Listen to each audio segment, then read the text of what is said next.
محرم شروع ہوتا ہے تو میرے یہاں ایک رواج یہ ہے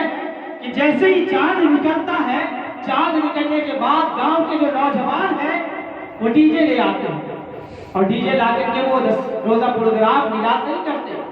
ذکر شہدائے کربلا نہیں کرتے، بلکہ اس ڈی جے پر گانا بجاتے ہیں اور اس گانے پر ڈانس کرتے ہیں، ناچتے ہیں، شراب پی کر دوسرے سے لڑائی کرتے ہیں، یہاں تک بھی ان دنوں یہ کام کیا جا رہا ہے جن دنوں میں ہمارے نبی کے شہزادوں کو، ہمارے نبی کی آل اولاد کو، ہمارے نبی کے خاندان والوں کو شہید کر دیا گیا، ہمارے نبی کے خاندان والوں پر ظلم و ستم ڈھایا گیا، ہمارے نبی کے خاندان والوں اور ان کے ساتھیوں کے ساتھ ظلم و بربریت کا معاملہ کیا گیا۔ ان دنوں یہ معاملہ کیا جاتا ہے اور آپ کہتے ہیں ہم نبی کی رسول، نبی کی جو امت، نبی کی اولاد ہے، امام حسین سے محبت کرتے ہیں۔ کیا محبت کی طریقے کیا آپ ایسے کریں؟ نہیں، یہ تو کسی اللہ والوں کی پیروی نہیں ہے، یہ حضرت امام حسین کی محبت نہیں ہے، بلکہ یہ شیطان کا طریقہ ہے جو آپ اپنا رہے ہیں، شیطان کی اتباع کر رہے ہیں، اور شیطان کی جب اتباع آپ کریں گے تو شیطان انہی کا مقام ابھارے گا۔ یہ میں نہیں کہتا، قرآن کہتا ہے، قرآن کہتا ہے لا تتبعوا خطوات الشیطان، کیا کہتا؟ یا ایھا الذین آمنوا لا تتبعوا خطوات الشیطان، اے ایمان والو سنو،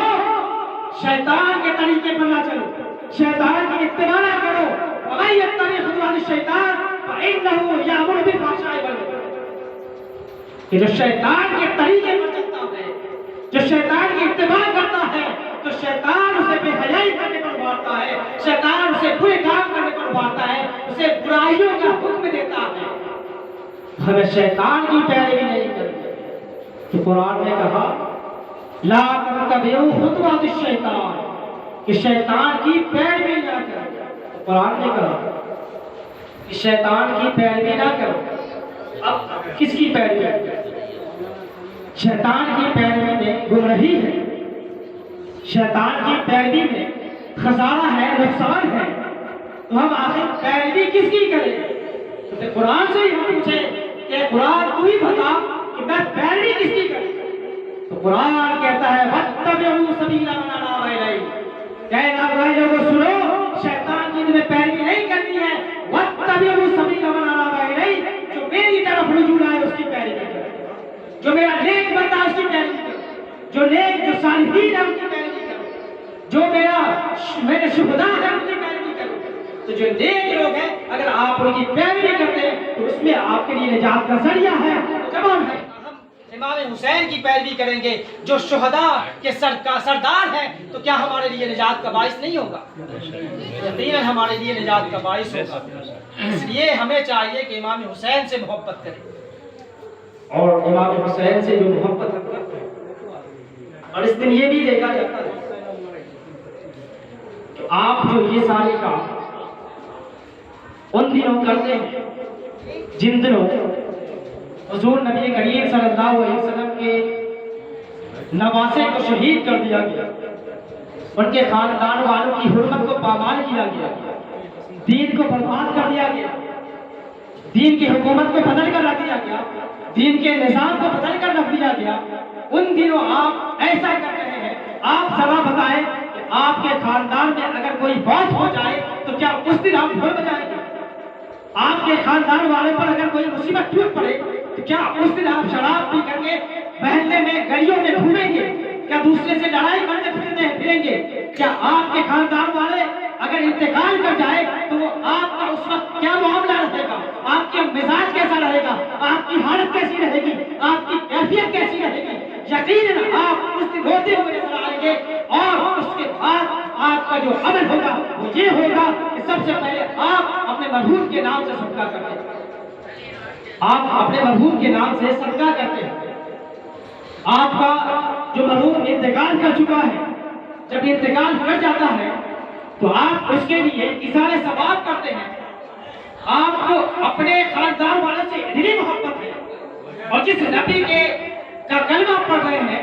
ان کے نواسے کی شہادت پر اپنی خوشی منا رہے ہیں۔ اس لیے میرے دوستو، یہ کوئی کھیل تماشا کا دن نہیں ہے، آپ بارہا کربلا کا منظر ملاحظہ کرتے ہیں، سماعت کے ذریعے، کبھی قرآن کے ذریعے، کبھی کتاب میں پڑھتے ہیں، کبھی تاریخ کا مطالعہ کرتے ہیں، کبھی تاریخ سنتے ہیں۔ آپ تاریخ کا مطالعہ کریں، ابن کثیر ہے، ابن اسیر ہے، تاریخ ابن کثیر ہے، تاریخ ابن اسیر ہے، تاریخ طبری ہے، تاریخ ابن ہشام ہے۔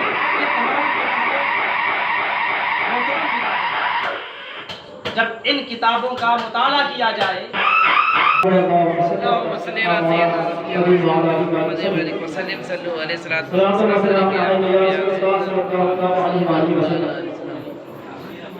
میں کہہ رہا تھا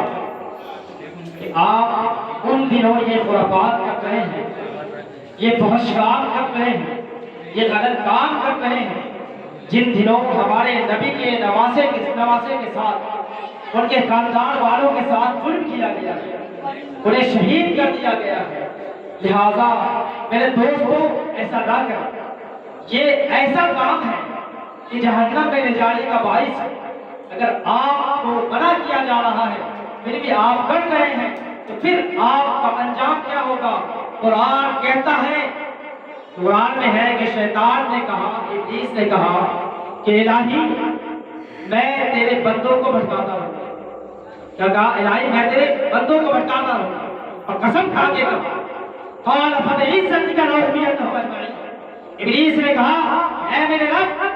میں تیرے بندوں کو ہمیشہ بھٹکاتا رہوں گا الا عبادک المخلصین۔ کہا ان میں سے جو تیرے مخلص بندے ہیں انہیں نہیں بھٹکا پاؤں گا۔ جب شیطان نے ایسا کہا، ابلیس نے یہ کہا کہ میں بھٹکاتا رہوں گا، اور قسم کھا کے کہا اور یہ بھی کہا کہ جو نیک بندے ہیں ان کو نہیں بھٹکاتا ہوں گا، تو رب تبارک و تعالیٰ نے کیا کہا سنیں، رب نے کہا قال الحق والحق اقول، کہ حق تو یہی ہے جو میں کہہ رہا ہوں۔ کیا کہا؟ قال الحق والحق اقول لأملأن جہنم منک وممن تبعک منهم اجمعین۔ یہ شیطان ہے، ابلیس سن، تم جو کہتے ہو کہ میں تیرے بندوں کو بھٹکاتا رہوں گا، تو سنو میں تجھے بھی جہنم میں ڈال دوں گا، اور تیرے ساتھ تیری پیروی کرنے والے کو بھی جہنم میں ڈال دوں گا، اور جہنم کو تیری پیروی کرنے والے سے۔ تو آپ بتائیں کہ جب آپ شیطان کی پیروی کریں گے تو کہاں جائیں گے؟ اب جب آپ نہیں جاتے، چلیے ایک یہ ہے کہ ان میں سے کچھ لوگ ہوں گے ان خرافات سے کام سے بچے ہوئے، کچھ ہوں گے جو کرتے ہیں، تو جو کرتے ہیں وہ بھی رک جائیں، اور جو نہیں کرتے ہیں تو صرف یہی نہیں کہ صرف ہم نہیں کرتے ہیں، بلکہ آپ پر یہ ذمہ داری عائد ہوتی ہے کہ آپ کے جو خاندان والے ہیں، آپ کے جو ماتحت ہیں، اگر وہ ایسا کام کر رہے ہیں تو آپ انہیں روکیں، کیونکہ قرآن کہتا ہے قُوُّوا أَنفُسَكُمْ وَأَهْلِيكُمْ نَارًا۔ قرآن نے کہا پہلے اپنے آپ کو آگ سے بچاؤ، جہنم کی آگ سے اپنے آپ کو بچاؤ، اور جب تم خود بچ گئے ہو، وہ انفسکم وأهلیکم نارا، جب تم خود بچ چکے ہو تو اس کے بعد اپنے خاندان والوں کو جو آپ کے ماتحت ہیں ان کو بچاؤ۔ جب آپ نہیں کر رہے ہیں تو اب آپ کے جو ماتحت ہیں اگر وہ کر رہے ہیں تو انہیں بچائیں، ان کاموں سے بچائیں۔ آپ ایسے دن میں کر رہے ہیں جن دنوں ظالموں نے، یزیدیوں نے ہمارے امام حسین کو شہید کر دیا۔ حضرت امام حسین رضی اللہ تعالی عنہ کیوں شہادت قبول کر؟ آپ کے پاس دو راستے تھے، ایک تو عزیمت کا راستہ تھا، ایک رخصت کا راستہ تھا۔ آپ نے رخصت کا راستہ اختیار نہ کیا، آپ کے پاس رخصت تھی، یہ جائز تھا آپ کے لیے کہ آپ کوفہ نہ جاتے، آپ رک جاتے یا چلے گئے تو واپس آ جاتے، لیکن آپ وہاں جانے کے بعد وہاں چلے گئے، سب کچھ معلوم ہونے کے باوجود کہ اگر ہم وہاں جاتے ہیں اور یزید کے ہاتھ پر بیعت نہیں کرتے ہیں تو ہمیں شہید کر دیا جائے گا، ہمیں ستایا جائے گا، ہمارے خاندان والوں کو ستایا جائے گا، ہمارے ساتھیوں پر ظلم و بربریت کی جائے گی۔ اس کے باوجود آپ وہاں جا رہے ہیں، کیوں؟ اس لیے کہ آپ کے مقدر میں شہادت مقدر ہو چکی، شہادت آپ کی مقدر ہو چکی، اور آپ اپنے نانا کے دین کی بقا کے لیے، اپنے نانا کے دین کی حفاظت اور سیانت کے لیے اپنی گردن کو کٹانا قبول کر لیا، لیکن یزید فرید جو بڑا ظالم تھا، جیسے ہی تخت نشین ہوا، ظلم اور بربریت کو بازار کھول دیا اور شراب و شیار کر دیا، اور کیا کیا برائیاں رہتی جو اس نے اپنی حکومت میں عام نہ کی، ایسے شخص پر امام حسین جو ہمارے نبی، جو تمام نبیوں کے سردار ہیں، ان کی اولاد جو امام حسین ہے، وہ اپنا ہاتھ کیسے لے لے؟ اب دیکھیں حضرت امام حسین، حضرت امام حسین کی شہادت کی شہرت آپ کے بچپن میں ہی ہو گئی۔ حضرت علی، حضرت فاطمہ اور تمام صحابہ اکرام کو پہلے ہی معلوم ہو گیا تھا کہ حضرت امام حسین کو شہید کر دیا جائے گا۔ جب آپ چھوٹے تھے، اسی وقت نبی کریم صلی اللہ علیہ وسلم کو حضرت جبرائیل امین نے بتا دیا کہ آپ کے اس شہزادے کو شہید کر دیا جائے گا، اور یہ بھی بتا دیا کہ وہ شہید کرنے والا ہوگا، اور یہ بھی بتا دیا کہ وہ شہید جو حضرت امام حسین شہید ہوں گے تو کس جگہ پہ شہید ہوں گے، یہ بھی بتا دیا، بلکہ یہاں تک کہ اس خاندان کا نام بھی بتا دیا جس خاندان کا لڑکا شہید کرے، بلکہ یہاں تک کہ اس شخص کا نام بھی بتا دیا جو دین میں رہنا ڈالنے والا تھا، جو دین کو برباد کرنے والا تھا، جس کی حکومت میں حضرت امام حسین کو شہید کرنے والا تھا۔ حضور نبی کریم صلی اللہ علیہ وسلم نے آپ کے بچپن میں ہی بتا دیا۔ آپ ذرا غور کریں، آپ کا کوئی بچہ ہے جس سے آپ بڑی محبت کرتے ہیں، یقیناً آپ محبت کریں گے، کوئی بھی اپنے بچے سے محبت کرتا ہے اور بڑی محبت ہوتی ہے، چاہے وہ بچہ کیسا بھی، بڑی محبت ہوتی ہے۔ آپ کا بچہ ہے اور اس چھوٹے سے عمر میں آپ کو یہ بتا دیا جائے کہ آپ کے اس بچے کو قتل کر دیا جائے گا، بلکہ وقت بھی بتا دیا جائے، جگہ بھی بتا دیا جائے اور خاندان والے کا نام بھی بتا دیا جائے، تو آپ کی کیفیت کیا ہوگی؟ کیا آپ رونے نہیں لگیں گے؟ کیا آپ کی زندگی اس وقت خوشحال زندگی ہوگی؟ یقیناً آپ کی زندگی اس وقت جو ہے غمگین زندگی ہوگی، آپ ہمیشہ پریشان رہیں گے، جب تک اس بچے کی زندگی ہے تب تک آپ پریشان نظر آئیں گے۔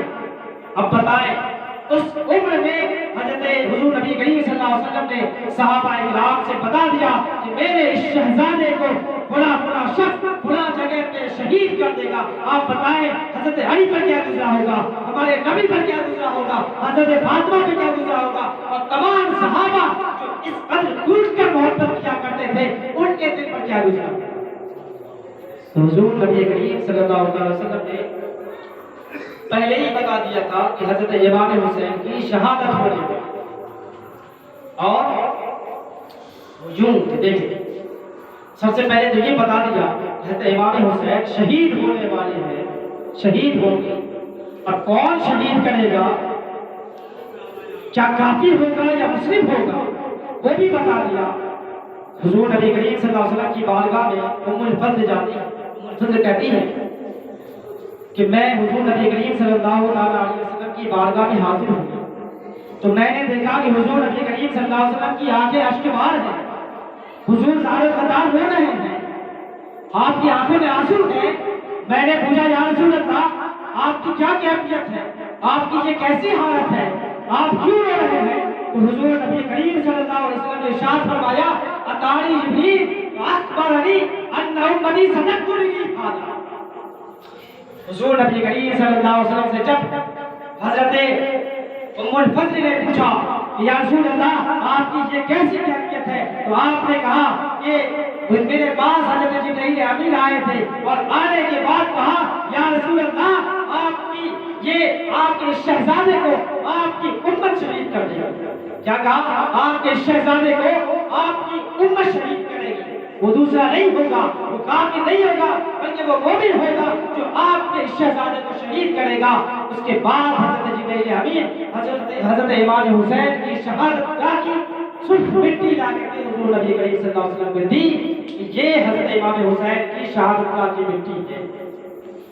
تو حضور نبی کریم صلی اللہ علیہ وسلم نے پہلے ہی بتا دیا کہ حضرت امام حسین کو شہید کر دیا جائے گا، اور شہید کرنے والا کون ہوگا؟ تو بتایا کہ آپ کی امت کی ہوگی، جو حضور نبی کریم صلی اللہ علیہ وسلم کو حضور نبی کریم صلی اللہ علیہ وسلم کی اولاد حضور نبی کریم صلی اللہ علیہ وسلم کے نواسے کو شہید کرے تو کون ہوگی؟ آپ کی امت ہوگی۔ نبی کریم صلی اللہ علیہ وسلم نے بچپن میں ہی بتا دیا تھا، جب حضرت امام حسین کا زمانہ بچپن کا زمانہ، اس کے بعد آگے حضور نبی کریم صلی اللہ علیہ وسلم نے اس جگہ کی بھی تعین فرما دی جس جگہ پر حضرت امام حسین کو درندے شہید کرنے والے تھے، اس جگہ کی بھی تعین فرما دی۔ دیکھیں حضرت علی ہیں، حضرت امام حسین کے والد ہیں حضرت علی۔ اب دیکھیں حضرت علی جنگ صفین کے موقع سے گزر رہے تھے، جاتے ہوئے کربلا سے گزر ہوئے، کربلا میں ٹھہرے، اس کے بعد لوگوں سے پوچھا، اے لوگوں یہ بتاؤ یہ کون سی جگہ ہے؟ اے لوگوں اس جگہ کا نام کیا ہے؟ لوگوں نے کہا سرکار اسے تو کربلا کہا جاتا ہے۔ چونکہ حضور نبی کریم صلی اللہ علیہ وسلم نے صحابہ اکرام کو پہلے ہی بتا دیا تھا کہ کربلا میں حضور نبی کریم صلی اللہ علیہ وسلم کے یہ جو نواسے ہیں حضرت امام حسین ان کے وہ شہید کر دیا جائے گا، تو حضرت علی کی آنکھوں میں آنسو آ گئے، حضرت علی کی آنکھیں اشکبار ہو گئی، پھوٹ پھوٹ کر رونے لگے۔ لوگوں نے پوچھا اے امیر المومنین آپ رو کیوں رہے ہیں؟ تو حضرت علی نے کہا ایک مرتبہ میں حضور نبی کریم صلی اللہ علیہ وسلم کی بارگاہ میں حاضر ہوا، جانے کے بعد میں نے دیکھا کہ حضور نبی کریم صلی اللہ علیہ وسلم کی آنکھوں میں آنسو ہیں، حضور نبی کریم صلی اللہ علیہ وسلم رو رہے ہیں۔ میں نے پوچھا یا رسول اللہ آپ کیوں رو رہے ہیں، آپ کو کس بات میں روایا ہے؟ حضور نبی کریم صلی اللہ علیہ وسلم نے کیا ارشاد فرمایا؟ حضور نبی کریم صلی اللہ علیہ وسلم نے ارشاد فرمایا اتانی جبریل فاخبرنی ان امتی فاخبرنی ان ولدی حسین یقتل بشاطئ الفرات بموضع یقال له کربلا۔ کیا کہا کہ میرے پاس اے علی سنو، میرے پاس حضرت جبرائیل امین آئے تھے اور آنے کے بعد اس بات کی خبر دی کہ میرا یہ شہزادہ فرات کے کنارے ایسی جگہ پر شہید کر دیا جائے گا جس کا نام کربلا ہے۔ کیا کہا میرے اس شہزادے کو لہر فرات کے ایک ایسی جگہ پہ کنارے میں ایک ایسی جگہ پر شہید کر دیا جائے گا یقال له کربلا، جس کا نام کربلا ہے، جسے کربلا کہا جاتا ہے۔ حضور نبی کریم صلی اللہ علیہ وسلم نے آپ حضرت امام حسین کے بچپن میں ہی آپ کی شہادت گاہ کی بھی وضاحت فرما دی کہ آپ کی شہادت اس جگہ ہوگی، یعنی کربلا۔ اب آپ بتائیں حضرت علی وہاں سے گزر رہے جن کے بیٹے کو شہید کر دیا جائے گا اسی جگہ پر، اور ان کو معلوم ہے اس جگہ پہ میرے بیٹے کو شہید کر دیا جائے گا، آپ بتائیں اس پر کیا گزرا ہوگا، ان پر کیا گزرا ہوگا، کیفیت کیسی ہوگی بتائیں۔ اس کے بعد تو یہ بھی معلوم ہو گیا کہ نبی نے پہلے ہی بتا دیا تھا کہ کون شہید کرے گا، اور یہ بھی پہلے ہی بتا دیا تھا کہ کس جگہ پہ شہید کرے گا۔ اب آگے دیکھیں، اب یہ بھی یہاں تک یہ بھی بتا دیا کہ وہ کس قبیلے سے ہوگا، اس کی بھی تعین کر دی، کس قبیلے سے ہوگا اس کی بھی تعین۔ آگے کہتے ہیں بخاری شریف کی حدیث ہے، حضرت عمرو بن یحییٰ سے مروی، انہوں نے کہا مجھ سے میرے دادا نے کہ ایک مرتبہ میں مسجد نبی میں حضرت ابو ہریرہ کے ساتھ بیٹھا اور ہمارے ساتھ مروان بھی تھا۔ حضرت ابو ہریرہ نے کہا سمعت الصادق المصدوق یقول کہ میں نے حضرت ابو ہریرہ نے کہا کہ میں نے حضور نبی کریم صلی اللہ علیہ وسلم جو صادق و مصدوق ہے ان سے یہ کہتے ہوئے سنا، کیا کہتے ہوئے سنا، حضرت امتی علی یدی قیمت من قریش، حضور نبی کریم صلی اللہ علیہ وسلم فرما رہے ہیں کہ میری امت کی ہلاکت، میری امت کی ہلاکت، میری امت کی تباہی قریش کے چند لوٹوں اور غلام چند لوٹوں اور دو چھوکروں کے ہاتھوں۔ کیا کہا میری امت کی ہلاکت، دین جو پابند ہوگی، دین کی پابندی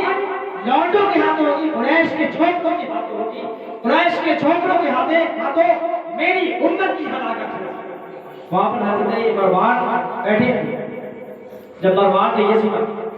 تو مروان نے کہا لعنت اللہ علیہ. حضرت مروان نے کہا جو معاملہ ایسا ہے ایسے ڈانٹو اور ایسے چھوپڑ پر اللہ کی لعنت. اس کے بعد حضرت ابو ہریرہ کہتے ہیں کہ لو شئت ان اقول بنی فلان و بنی فلان نفعل.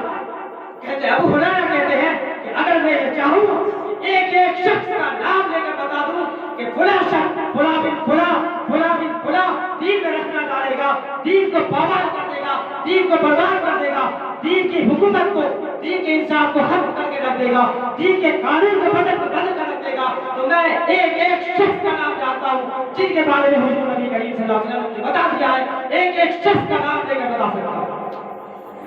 یہ معاملہ حضور نبی کریم صلی اللہ علیہ وسلم نے اس خاندان کی بھی تعین کر کہ جس خاندان سے ہوگا, جس قبیلے سے ہوگا, وہ شخص جو دین کو پامال کرے گا, دین کو برباد کر کے رکھ دے گا, ظلم و ستم کرے گا اور نبی کریم صلی اللہ علیہ وسلم کی آل اولاد پر ظلم و ستم کرے گا, تو کون ہوگا؟ قریش کا چند اوباش ڈانٹا ہوگا, چھوکڑا ہوگا جو دین کو برباد کرے گا. اس کے بعد جب یہ سنا حضرت ابو ہریرہ رضی اللہ عنہ ہمیشہ اس کی حکومت سے حضرت ابو ہریرہ رضی اللہ عنہ پناہ مانگا کرتے. اب اس کے بعد یہ دیکھیں قبیلے کی تعین کر دی. اب دیکھیں ایک حدیث ایسی ہے جس میں سرکار دو عالم صلی اللہ علیہ وسلم نے اس شخص کا نام بھی بتا دیا جو دین کو برباد کرے گا, جس کی حکومت میں دین برباد ہوگا, جس کی حکومت میں ظلم و ستم کیا جائے گا, جس کی حکومت میں شراب نوشی عام ہوگی, جس کی حکومت میں مدینہ منورہ پر ظلم و ستم کیا جائے گا, مدینہ کی حرمت کو بدل کر رکھ دیا جائے گا, بے حرمتی کی جائے گی, وہاں کی عورتوں کے ساتھ بدسلوکی کی جائے گی, اس کے بارے میں اس کا نام ہے کہ بتا دیا کہ وہ یہ شخص ہوگا. دیکھیں حضور کیا فرماتے ہیں. حضور نبی کریم صلی اللہ علیہ وسلم نے فرمایا لا يزال امر امتی قائما بالقسط حتى يكون اول من يسلم رجل من بني اميه يقال له يزيد.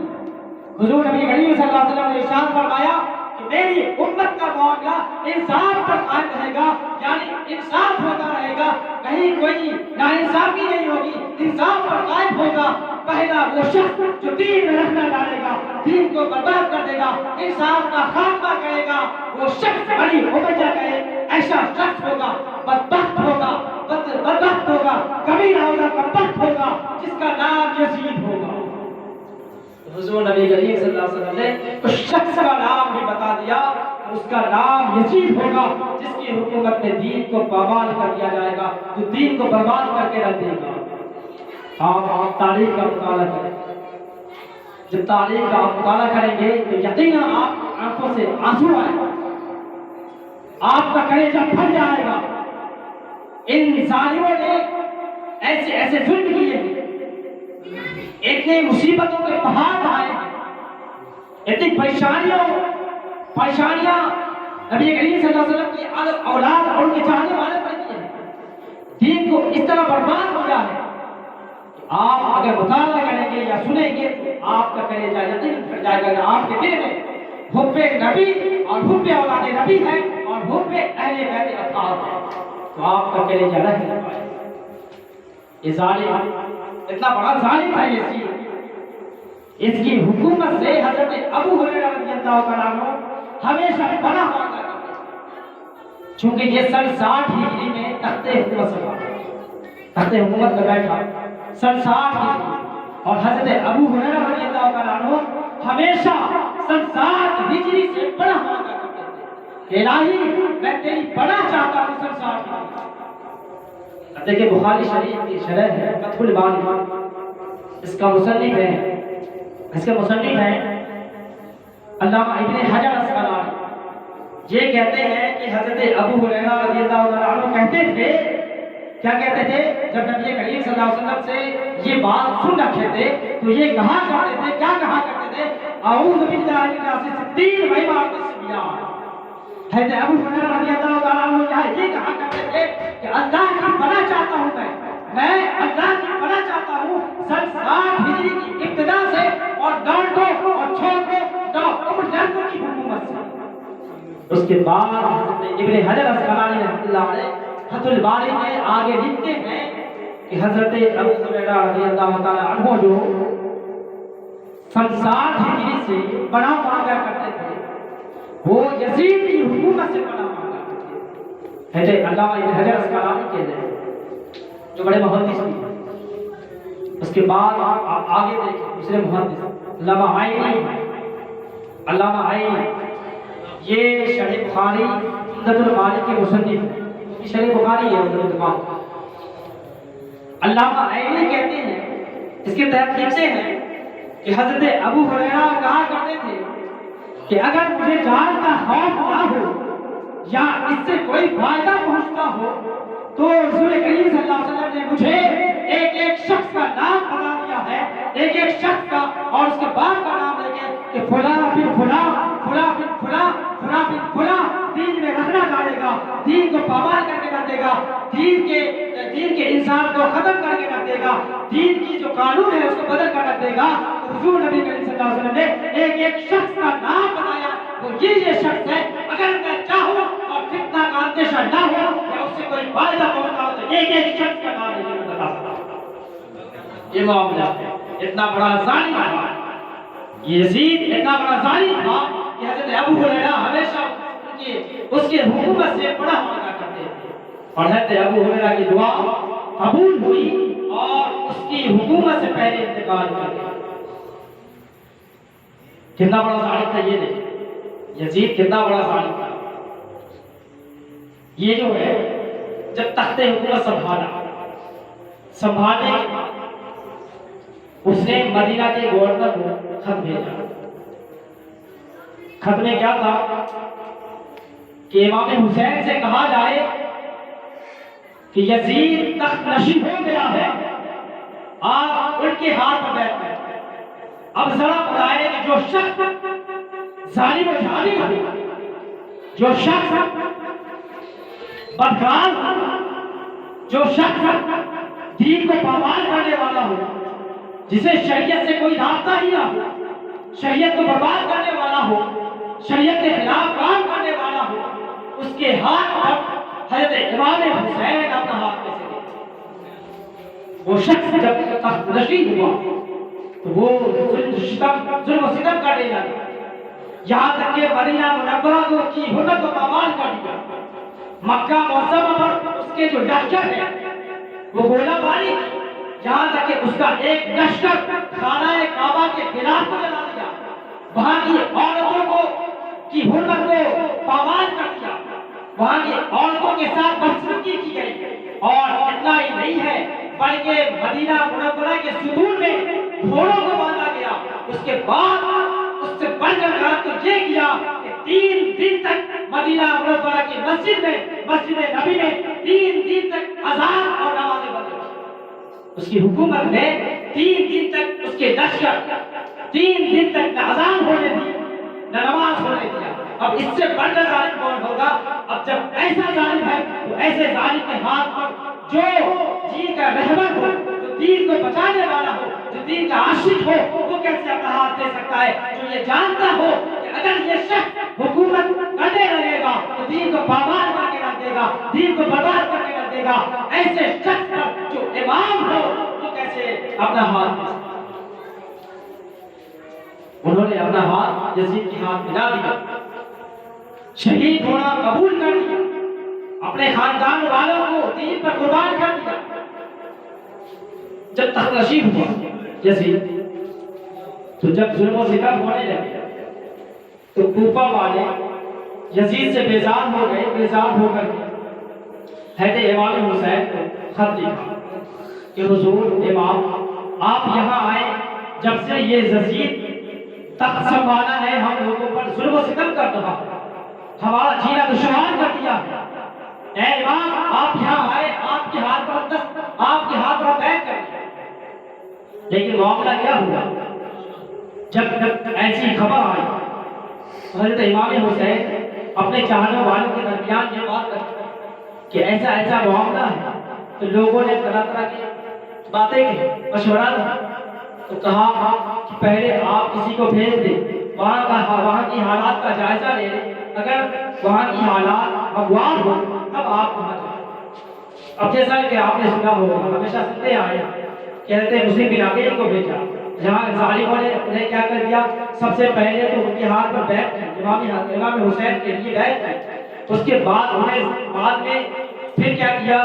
ظلم و ستم کیا ان پہ، یہاں تک کہ انہیں شہید کر دیا گیا۔ اس کے علاوہ جب آپ کو یہ معلوم ہو گیا، جب آپ یہاں سے نکل گئے تھے، امام حسین یہاں سے نکل گئے کوفہ کے لیے، راستے میں آپ کو معلوم ہو گیا کہ آپ کے بھائی کو شہید کر دیا گیا ہے،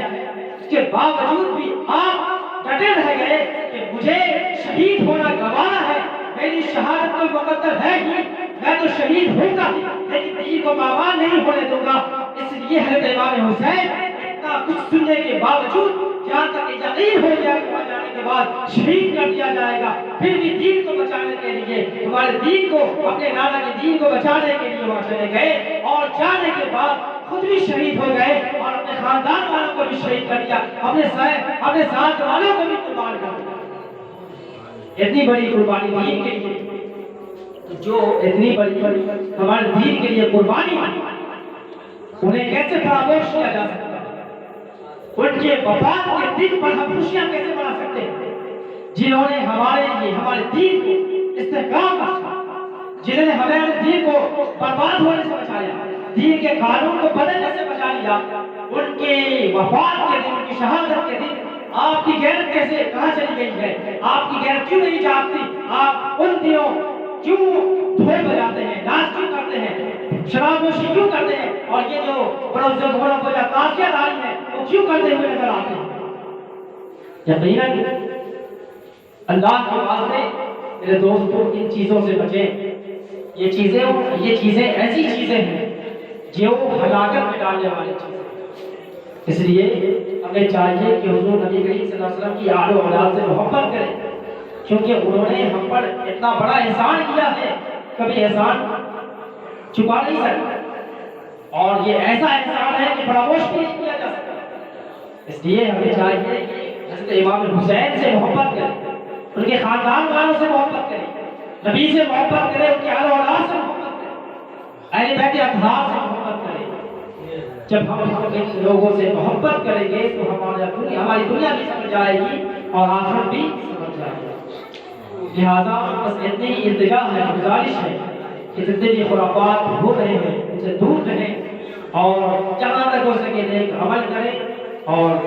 حب رسول اور حب اولاد رسول اپنے دل میں پالیں۔ رب تبارک و تعالیٰ کی بارگاہ میں دعا ہے کہ رب تبارک و تعالیٰ ہمیں امام حسین سے محبت کرنے کی توفیق عطا فرمائے، حضور نبی کریم صلی اللہ علیہ وسلم کی آل و اولاد سے، اہل بیت اطہار سے محبت کرنے کی توفیق عطا فرمائے۔ استغفر اللہ ربی من کل ذنب واتوب الیہ وما علینا الا البلاغ۔ السلام علیکم۔